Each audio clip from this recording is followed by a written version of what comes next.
Hello, my name is Atim Tongana, coming to you live from Baku. Welcome to A News. Here are the headlines. Tehran and Muscat move closer to restoring commercial traffic through the Strait of Hormuz. Ukraine says it has received only a third as many anti-ballistic missile interceptors this year as in 2025. And Georgia suffers its third nationwide blackout in 2 weeks, raising fresh questions over the security of its power grid.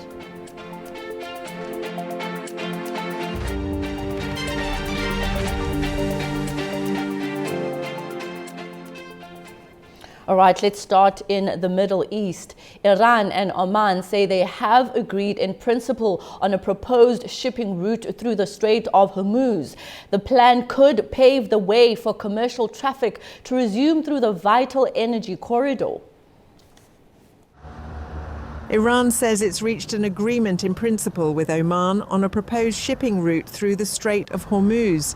It marks a potential step toward restoring commercial traffic through one of the world's most important energy corridors.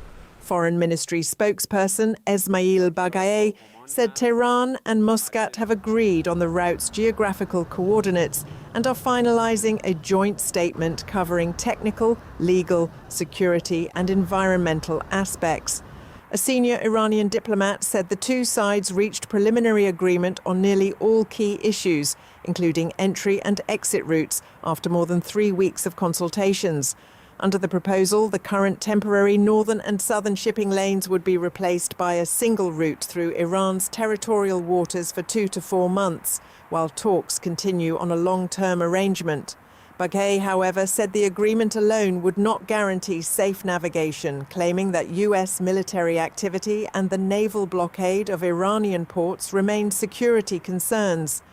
The announcement follows weeks of Omani-led mediation, while US President Donald Trump says negotiations are making progress and that talks seem to be working out quite well. Tehran continues to deny direct talks with Washington, saying discussions are taking place only through Oman. Meanwhile, Tehran has warned Gulf states that any renewed US strikes could lead to retaliation against American assets and energy infrastructure across the region, urging countries including Saudi Arabia and Qatar to help prevent further escalation. The Strait of Hormuz carries around 1/5 of global oil and liquefied natural gas shipments, making its reopening crucial for international energy markets. And that diplomatic push is widening. Iran and Italy have exchanged updates on negotiations over the Strait of Hormuz and efforts to secure a comprehensive ceasefire between Lebanon and Israel. Tehran says an agreement with Oman is close, but warns it will not fully reopen the waterway immediately. Taraj Shirullo reports from Tehran. Iran and Italy have briefed each other about the latest negotiations between Tehran and Muscat on the reopening of the Strait of Hormuz, as well as talks in Rome about Lebanon and Israel for a comprehensive ceasefire agreement, according to the state IRNA news agency. Iranian Foreign Minister Abbas Araghchi and his Italian counterpart Antonio Tajani spoke to each other on phone on Wednesday.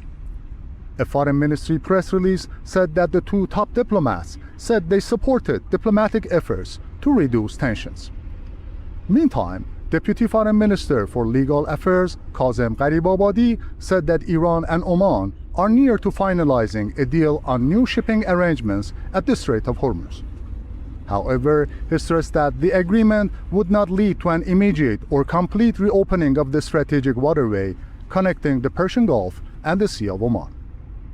He added, the understanding with Oman does not mean implementing Clause 5 of the Islamabad Memorandum of Understanding between Iran and the United States.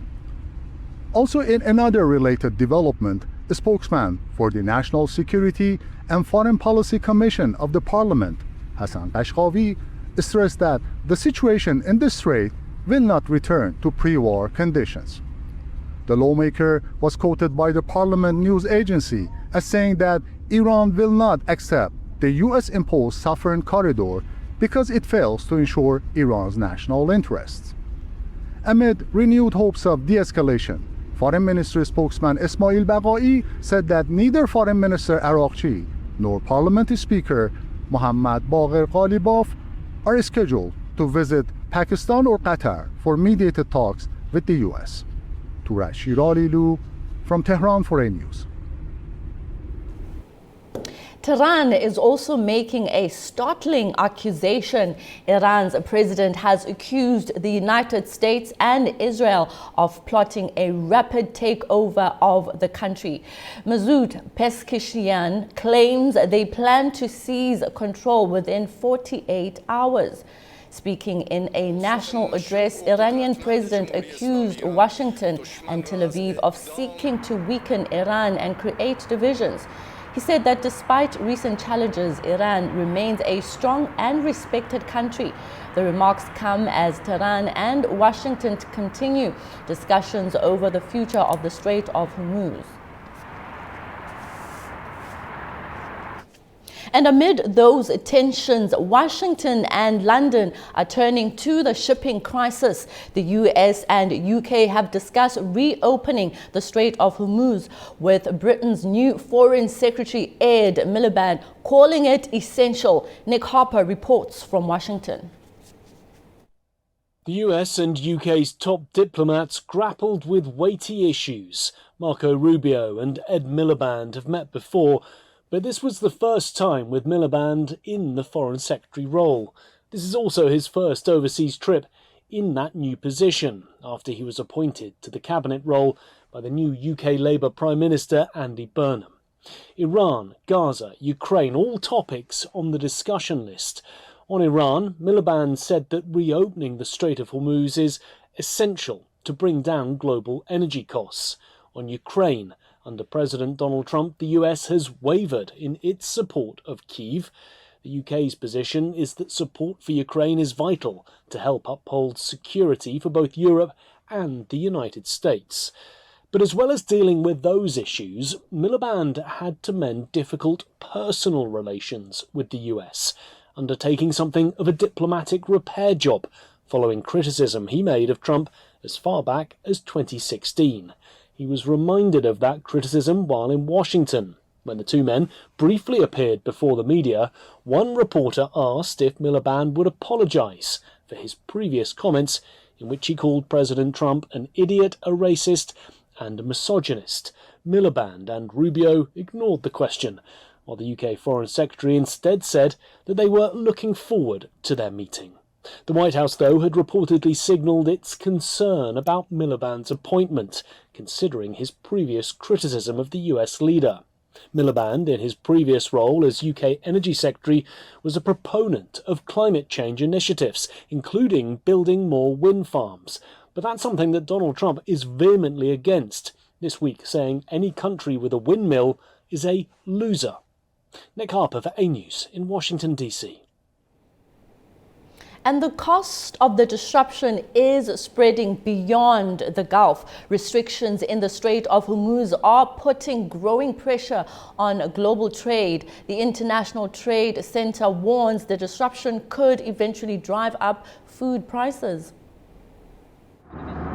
Restrictions and blockades in the Strait of Hormuz are disrupting global supplies of energy, fertilizers, and industrial materials, according to the International Trade Center. In its latest monthly brief on the global state of trade, the agency says the measures have reduced commercial shipping through the strategic waterway, lengthened delivery times, and driven up transport and insurance costs. The strait carries around a quarter of global seaborne oil trade, significant volumes of liquefied natural gas, and serves as a key route for fertilizer exports, making disruption there felt well beyond the Gulf.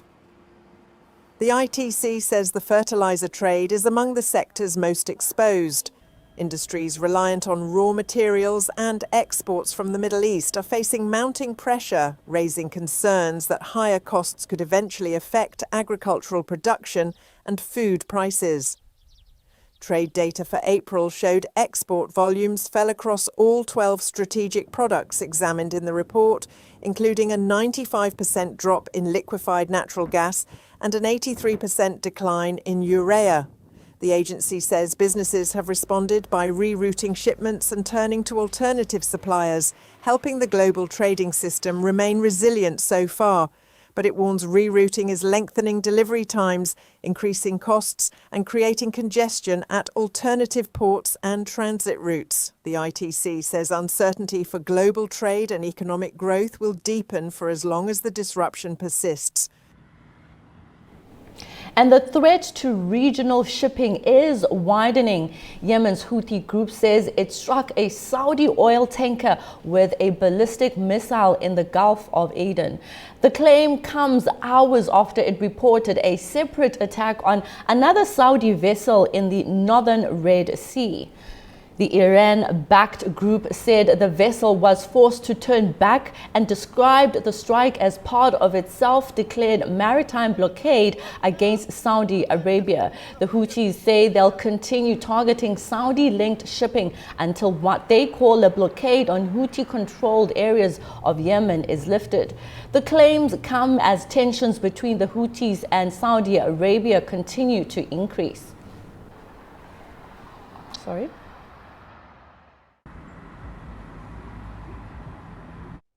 Joining me now from Madrid is a political analyst, Mr. Sosiro. Thank you so much for your time on A News. Hi, Haiti. Thank you for having me. So, Mr. Trump says a deal is close, but a Gulf official puts the chances at 50-50. What do you think is really happening there behind the scenes? For me, right now, the 50-50 is such an optimistic figure, an optimistic percentage, because we've seen this many times before today. So we know for sure, and we have experienced that Donald Trump saying, "Oh, the deal is so close," and the deal is never close. And we are months later, we're in this situation right now. Why I think 50-50 is such an optimistic figure is because Iran is dealing with Oman, and Oman is peasant information states. And I just get informed that Iran wants full control of the Strait of Hormuz, and if that means something, means that most of the money that Iran wants to collect for the recovery is going to take in tolls or payments for crossing or using this strait, which means that in front of that you get a United States that don't want an Iranian controlled strait, which means a free trade and free routes strait. So that means that the conflict is not over, the negotiations are not going to be over, more likely are going to be closed for a while again. So Iran and Oman have agreed where the new shipping route should run. Is that a genuine breakthrough or just the easiest part of the negotiations while wider political disputes remain unresolved? For me, it's the most obvious request from Iran. You have to consider that Iran right now is, we don't talk too much about that, but Iran right now is in a profound crisis, economical crisis, and they need money to recover. And that's a point. The other point is the military versus civil. And that means that probably the people who are negotiating, dealing with Oman right now, they had no control over the military, and the military, they want a safe, for saying some way, from the Iranian point of view, a safer or the safest strait they want. They can get, because probably is, as I said before, is going to be a source of income for the country. So we got these two situations: a need for money from Iran, and the other side is probably split between the military and the civil, the military and the political, but so. So that means that if some accord, if some agreement is going to be reached between Iran and Oman, with Oman, in order to move that proposal to the United States, probably the military are not going to agree with that, or are going to keep on doing their own things, no matter what the agreement was. And on the other side, you got the United States that got everything concentrated on the president, everything concentrated on Donald Trump. And Donald Trump can control both the political phase and the military one.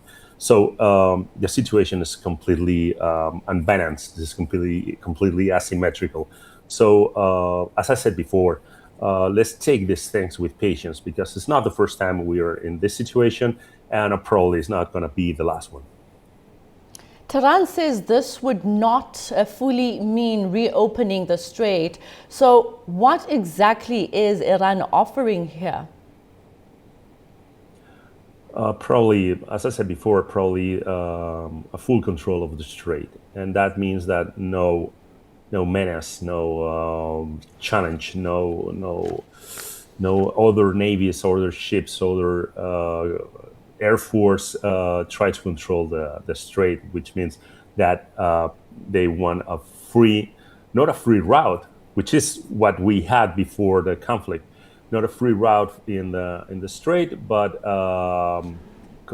total control from Iran.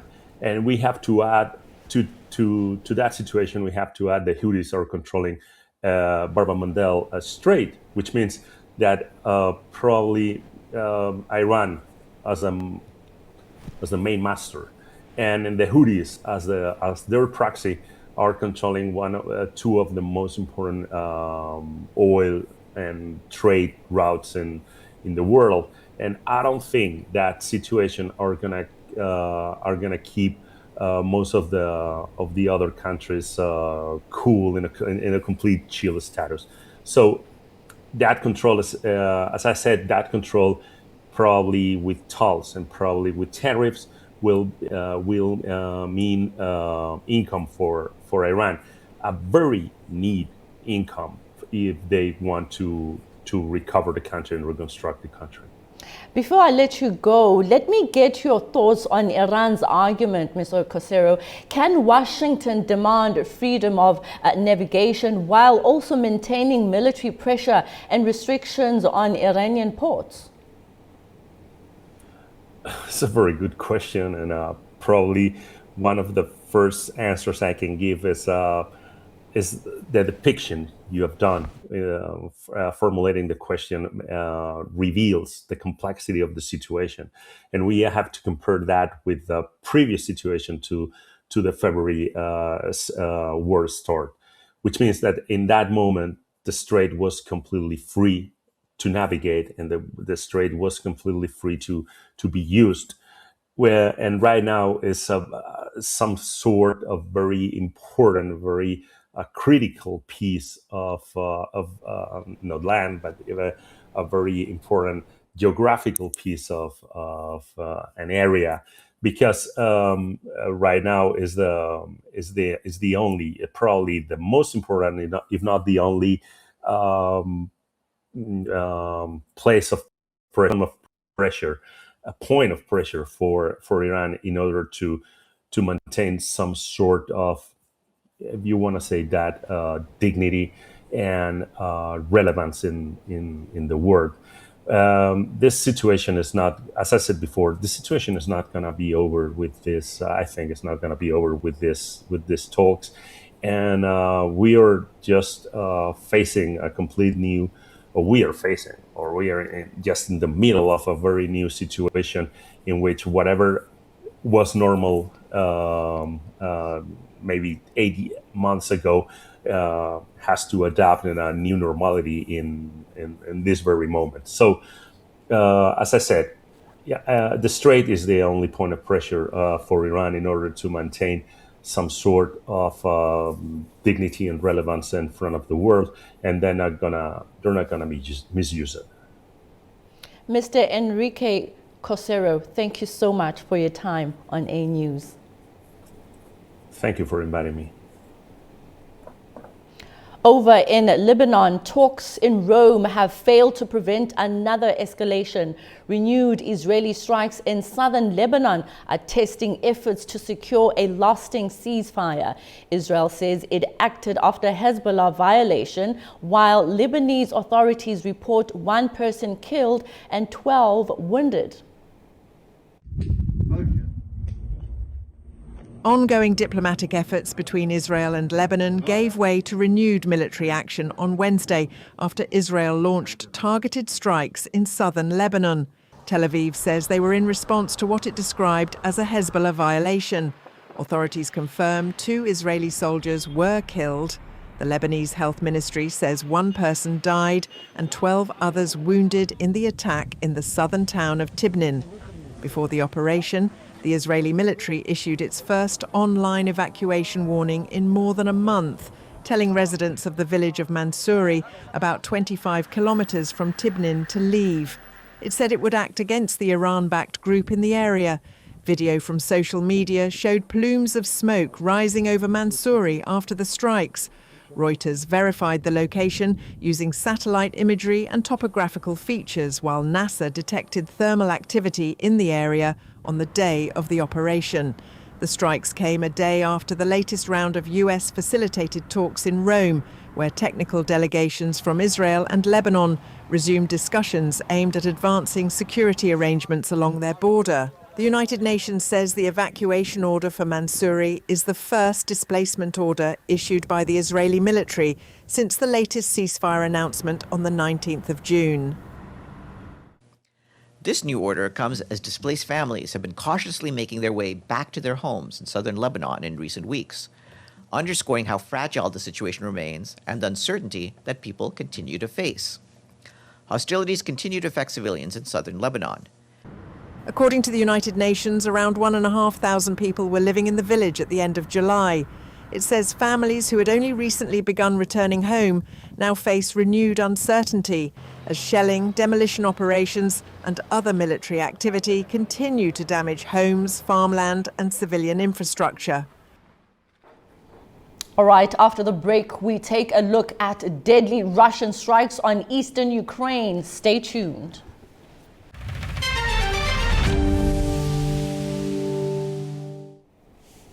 Welcome back to A News. Russian strikes on Ukraine's eastern city killed 6 people overnight, according to local authorities. Rescue teams worked to extinguish fires and clear debris after homes were hit. Also, a Russian attack damaged a foreign flag cargo ship carrying wheat in the Black Sea, killing 1 crew member and sparking a fire, according to the governor of Ukraine's Odessa region. Ukraine's Seaports Authority said the vessel, the Mera Queen, sailing under the flag of Guinea-Bissau, was hit late on Wednesday.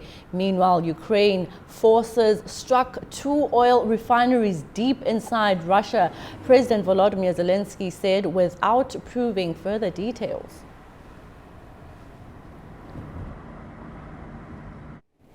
And Ukraine says its ability to defend against such attacks is shrinking. Ukraine has received only a third as many anti-ballistic missile interceptors this year as it did in 2025. President Zelensky highlighted the shortage after Russia launched 24 ballistic missiles that Ukraine failed to intercept.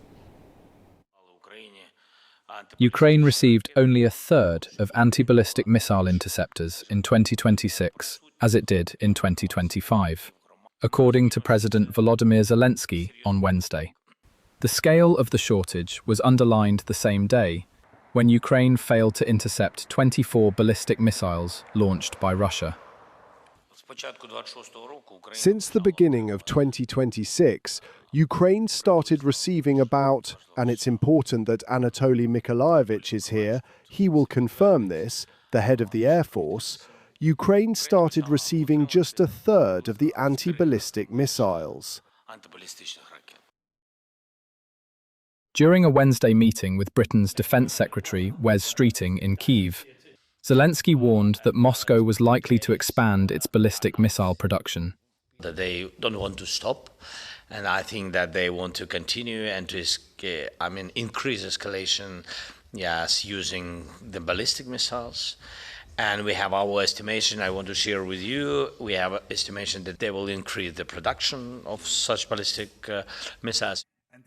Zelensky also spoke with NATO Secretary-General Mark Rutte on Wednesday about obtaining more interceptors from countries with missiles available for transfer. He called for bureaucratic obstacles to be removed, while Rutte said he was discussing Ukraine's urgent air defense needs with NATO allies. Meanwhile, the United States is continuing talks on allowing Ukraine to manufacture Patriot PAC-3 interceptors, despite President Donald Trump casting doubt on such an agreement last week. Options under consideration include producing components in Ukraine for final assembly in Germany, adding Kyiv to an existing American-European program, or allowing it to manufacture a cheaper PAC-3 variant. However, even if an agreement is reached, the first missiles are unlikely to become available for at least a year, leaving Ukraine dependent on immediate transfers from Allied stockpiles. And Kyiv is also strengthening its defenses at home. Ukraine's National Security and Defense Council has approved a resilience plan for Kyiv aimed at preparing the capital for possible threats during the autumn-winter season. During a meeting chaired by President Zelensky, officials reviewed the implementation progress of resilience plans for individual regions and cities. The aim is to protect critical infrastructure, expand shelter capacity, and strengthen air defenses. The move comes as Ukraine prepares for possible Russian strikes on energy facilities. And support for Kyiv is also playing out in the courts. Sweden's Supreme Court has approved the handover of a cargo ship to Ukraine that was accused of illegally exporting grain from Russian-occupied Crimea. Swedish authorities detained the vessel Kaffa in March after it allegedly sailed under a false Guinean flag and its crew presented false documents. Ukrainian prosecutors say it loaded around 3,000 tons of barley and set to travel to Syria. Kyiv has described the ruling as a landmark because it's the first time a foreign court has ordered the seizure of a vessel over alleged sanction violations involving occupied Crimea. The economic fallout from the war is reaching beyond Europe. Uzbek experts say repeated drone attacks on Wildberry warehouses in Russia are disrupting deliveries and cross-border trade. The government is preparing talks with the retailer as businesses report falling exports and delayed payments. Civil Rajapova reports from Tashkent. Uzbek exporters say repeated drone attacks on Wildberries warehouses and distribution centers in Russia are disrupting deliveries and affecting cross-border trade. Speaking during an open dialogue with the government, several businesses raised concerns over declining exports and delayed shipments. Among them was textile manufacturer Artatex, which employs 300 people and typically exports around $3 million worth of products each year. Deputy Prime Minister Jamshid Khojayev said the government will hold a separate meeting with Wildberries management on Friday. Officials will also review exporters' concerns over outstanding payments and prepare what they described as a long-term solution.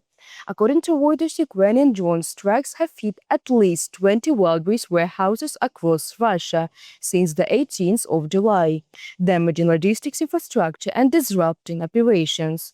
The issue is significant for Uzbekistan's exporters. Wildberries says sales of Uzbek-made products on its platform exceeded $1.4 billion in 2025.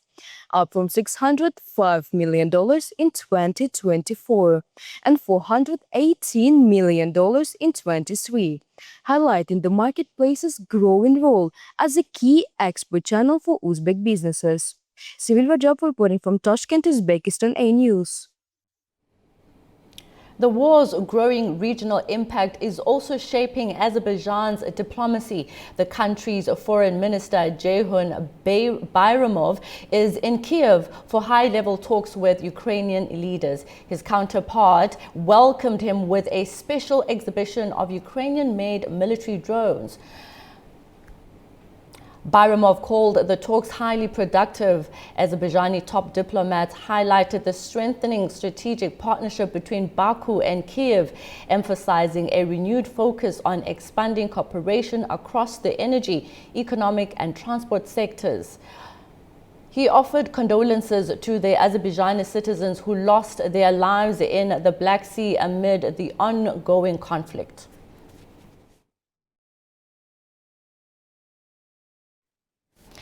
And another border crisis is testing Europe, this time on the southern frontier. Migration is again testing Europe. A record influx into the Spanish territory of Ceuta has raised humanitarian concerns, strained diplomacy, and reignited debate over the EU's external borders. So, what triggered it? One border, thousands of crossings. A political storm across Europe. Ceuta is a small Spanish exclave on Morocco's Mediterranean coast. Home to around 85,000 people, it received almost that same number of arrivals in just a few days. Its location has turned this tiny territory into one of the European Union's most strategically important frontiers.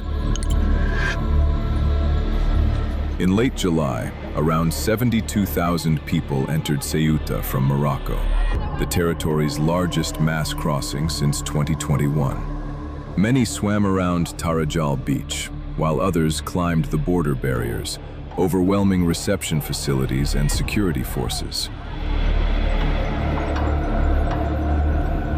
The crossing also claimed lives.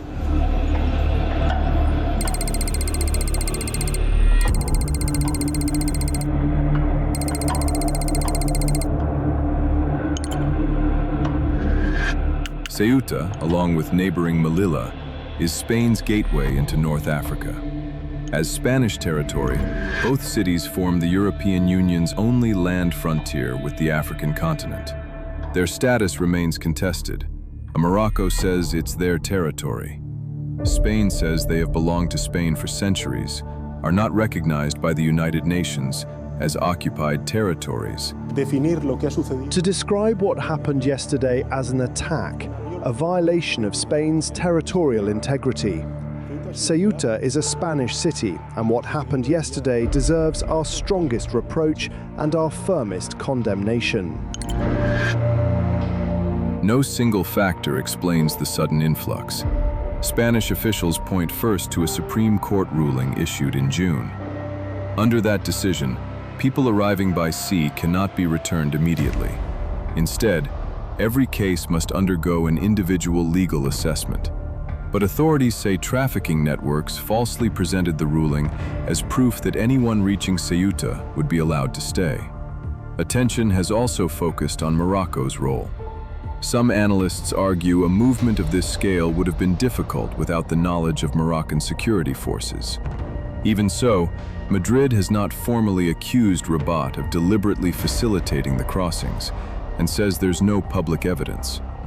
Economic realities also played a significant role. Many people were driven by unemployment, low incomes, and the hope of better opportunities in Europe, while rumors on social media suggested the route had become easier. The Spanish government responded by deploying additional national police and civil guard officers, reinforcing the border with military personnel, expanding reception centers, strengthening operational coordination with Morocco. A request from Ceuta to declare a national state of emergency was rejected, with Madrid saying the legal threshold had not been met. Moroccan authorities say they are continuing to cooperate with Spain, while blaming human trafficking networks for exploiting vulnerable migrants. Those without legal grounds to remain are expected to be returned. But before that can happen, each person must be identified and individually assessed.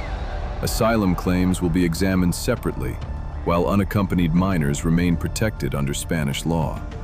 Spain and Morocco have also agreed to accelerate return procedures, although legal reviews mean the process is likely to take time.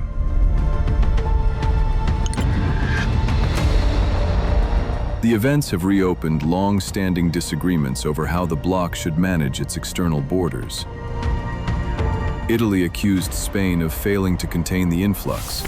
Rome has even suggested Spain's Schengen membership, allowing the free movement of people between certain countries, could be reconsidered.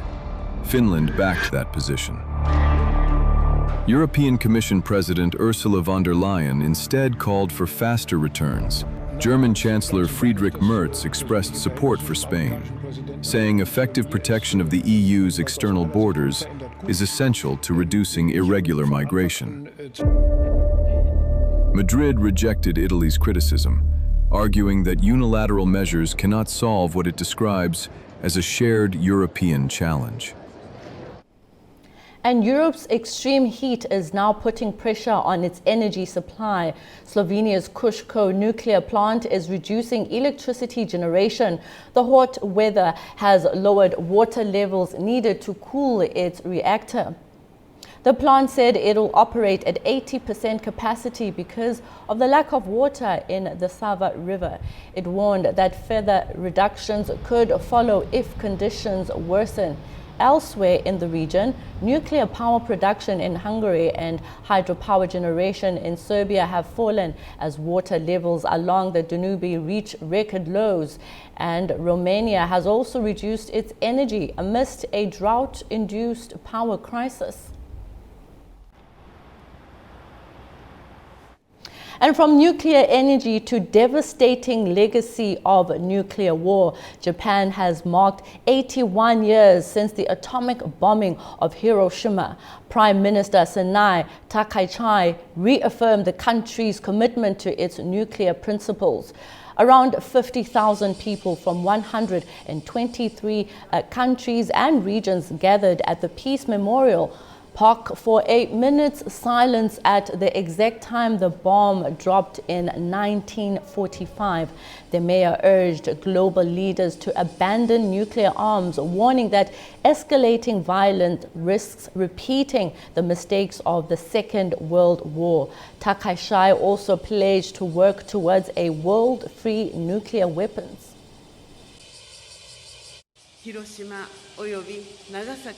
The devastation wrought by the atomic bombings of Hiroshima and Nagasaki and the indescribable suffering endured by so many people must never be repeated.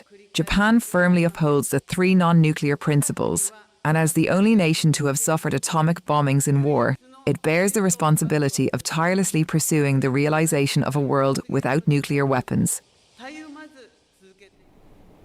And in China, renewable energy is now being used to power fossil fuel production. China says the world's first 16-megawatt floating wind platform has officially begun operating, supplying renewable electricity to an offshore oil field. The Haiyuan Land platform is supplying renewable electricity to the Lufeng oil field through a 4.3-kilometer subsea cable. China National Offshore Oil Corporation says the project sets global records among tension-leg floating wind platforms for operating depth, distance from shore and generating capacity. The company expects it to produce around 54 million kilowatt hours of electricity a year, cutting carbon dioxide emissions by about 35,000 tons.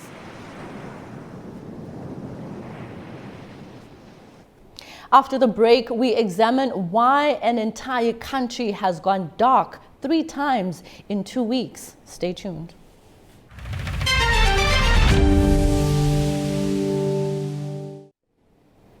Welcome back to A News.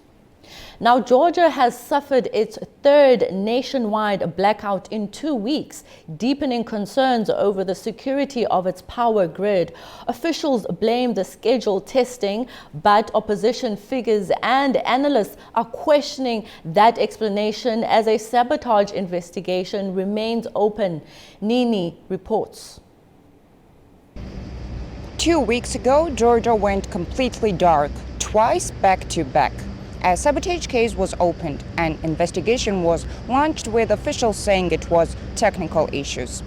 Now, for a third time, the entire country blacked out for about an hour. Power and water came back on everywhere yesterday, but a lot of people are wanting to know why it is happening. Georgia's energy regulator, GNERC, says engineers were running scheduled tests at the Anguri hydropower plant, which meant briefly operating the grid at a non-standard frequency. They said that move had tripped the whole system. However, Anguri HPP only covers about 70% of Georgia's electricity, and the blackout affected the whole country. Opposition leader Ada Davitaye says the silence is telling. After 3 blackouts, an open sabotage case, and 2 weeks of unanswered questions, opposition figures and analysts say that they are not accepting the technical explanation at face value. Analyst Gia Khukhashvili argues that a large part of Georgia's energy system, from transmission lines to distribution companies, is effectively under Russian control, singling out Telesi and Telmiko as examples.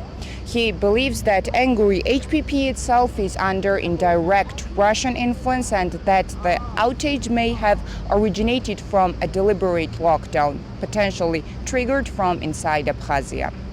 Khukhashvili says this is not random technical failure. He believes it's a message: stay quiet and don't move towards Europe. Officials, meanwhile, still are not offering a final answer. Nini Nikolaishvili, Tbilisi, A News. All right, for more on this original story, I'm joined by Dr. Vakhtang Maesaya, a political analyst from Georgia. Hello and welcome to A News. Hello. Thank you very much for having me here. All right, so Georgia is positioning itself as a key regional trade and transit hub. Could repeated nationwide blackouts undermine investor confidence and raise concerns about the reliability of doing business there? Yes, you are absolutely right. Unfortunately, just about a nationwide blackout, it hits third times Georgia, and it's also happened in a shortened period of time. It's also just causes some severe just about consequences from just about direct financial investments, about economic enhancement conditions, and of course about business doing, which also just very relevant to contemporary Georgia economy, because our Georgia economy of course suffering much because of the high inflation. We have also just about quite a financial, just about some shortages, and of course this about electricity shortages and some kind of the house state security services opening files on a sabotage just case also indicated quite some kind of inspirations. Because if just in previous time this problem was about that Georgian nation grid system being isolated from the Azerbaijani system, it's also, and of course the nation level just was not unable to also just to resist the big volume of the just about electricity, just about volumes. Then now it also just indicates about that problems remains in occupied territories of Abkhazia and Anguri hydroelectric station, which also provide about 70% or even more electricity to Georgia, most of to western just Georgian part. But about eastern Georgian part, also just linked with Russia and Azerbaijani just about systems. But why the nationwide this blackout happens, it's also just remains some suspicious questions. So Georgia does rely heavily on hydropower and regional energy connection. Does this outage expose vulnerabilities in the country's energy system, and could closer cooperation with neighbors like Azerbaijan help? Well, yes, we have like a very close cooperation with Azerbaijan on energy security provisions, but Azerbaijan provide with us what very supply just about delivery of oil and gas, while we are just have keeping just about energy just independence or in energy security remains, and Azerbaijan is a very reliable partner for Georgia. But unfortunately, electricity we also be dependent from the Russia. From Russia and occupied territories of Abkhazia, where just about most biggest in the regional level, Anguri hydroelectric station also just remains one of the main provider of electricity to Georgia. So this is quite, we have like a different just about approach. Whilst we have like a just about so-called oil and gas supply, which is very reliable from Azerbaijan. Unfortunately, we have like a more unreliability and unreliable just about supply from just our northern neighbor, to whom we have like a big political problem. I mean, just Russia. So this also caused some great problems, because Russia also just facing its own problems in electricity supply and energy just crisis also engulfed Russia also engulfed in a great energy crisis due to the just about Ukrainians drone attack, massive attack. So it could be also one of the main reasons why Georgia just maybe electronic system being just about collapsed just yesterday, because it's just light was just turned off at 8 o'clock p.m. and light being came back at maybe just about more than 11:30 p.m. or maybe just about midnight, almost about 4 hours. We also face a great negative consequence of the blackout. So I guess this also could be just about imbalance in energy security of Georgia, makes about quite big trouble to our incumbent energy systems at nationwide level too. So Georgia is a crucial link in the middle corridor connecting Azerbaijan, Central Asia and Europe. Could these disruptions like this threaten the confidence in regional transport and logistics networks? Yes, in that case you are right, because not only we also provide the both east-west, but we also just become as a key just provider of the north-south transit corridors lines. And of course, due to it, Georgia also transferred itself to like international gateway, just about status holder. And of course, it also could cause quite about severe image damage I can mention. And of course, it's also just could cause some, because if summer is like a most just about fruitful just time for electricity, and when in time of this more fruitful period of time we also have like a shortage in electricity, it could be just about remain some questions from big power and from the just about greatest financial just about actors, who also provided significant assistance to Georgia to become as like a just about transit corridor, very stable gateway status holder. So this also could impede some kind of the economic forecasts for Georgia. All the way in Georgia, in our region, Mr. Masai, we thank you so much for your insights on A News. Thank you very much. Thank you very much.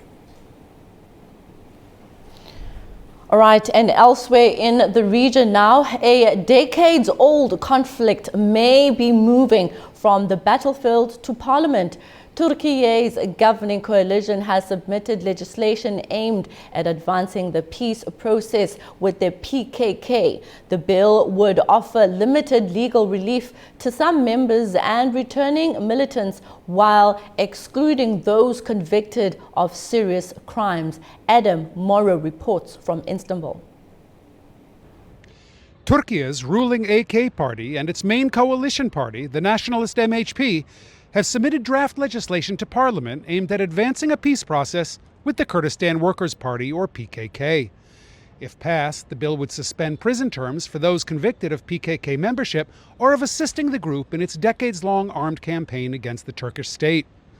It would also provide legal protection for former militants who were not involved in deadly attacks and who returned to Turkey within 6 months of the legislation's adoption.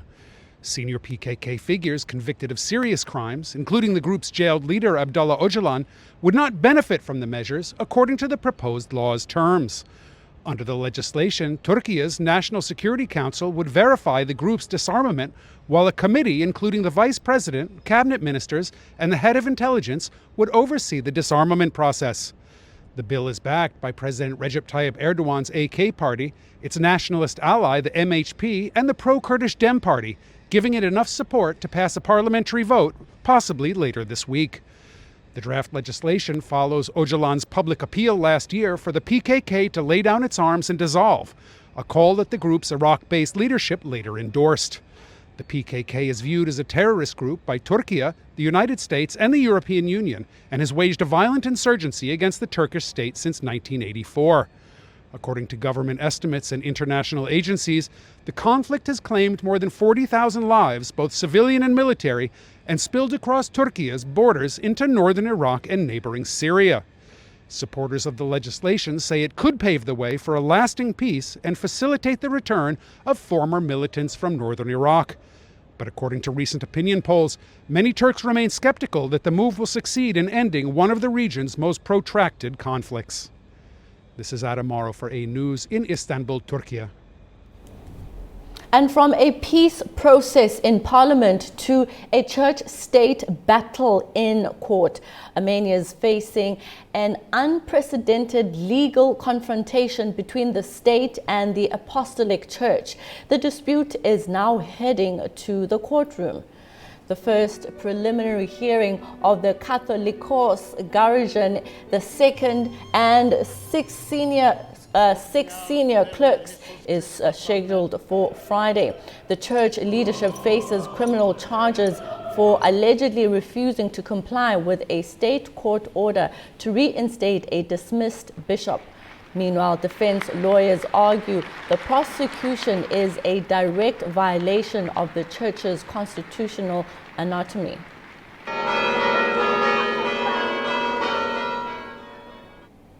And while pressure builds at home, Armenia's Prime Minister is turning to regional diplomacy. Nikol Pashinyan has arrived in Kyrgyzstan for a 2-day working visit to attend a session of the Eurasian Intergovernmental Council at the Kolopan-Ata city. The meeting is expected to focus on regional economic cooperation, including customs, food security, digitalization of railway transport, and plans for a common financial market among Eurasian Economic Union member states. The visit comes after Pashinyan criticized the bloc's effectiveness, saying the EAEU was not functioning properly because of disputes over the export of Armenian goods to Russia. However, he said Armenia has no plans to leave the Union.